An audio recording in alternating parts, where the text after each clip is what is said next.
আজকে দুপুরের খাবার এই জায়গায় রান্না হয়েছে। ডাল রান্না করছি, পাঁচ শাকের ঝোল, বর্ষাকালের পাঁচ শাক। এই জায়গায় শুটকি মাছ রান্না করছি, চাবা শুটকি।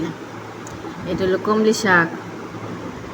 ছেলের জন্য মাছ ভাজি করছি, চিংড়ি মাছ খাবে না।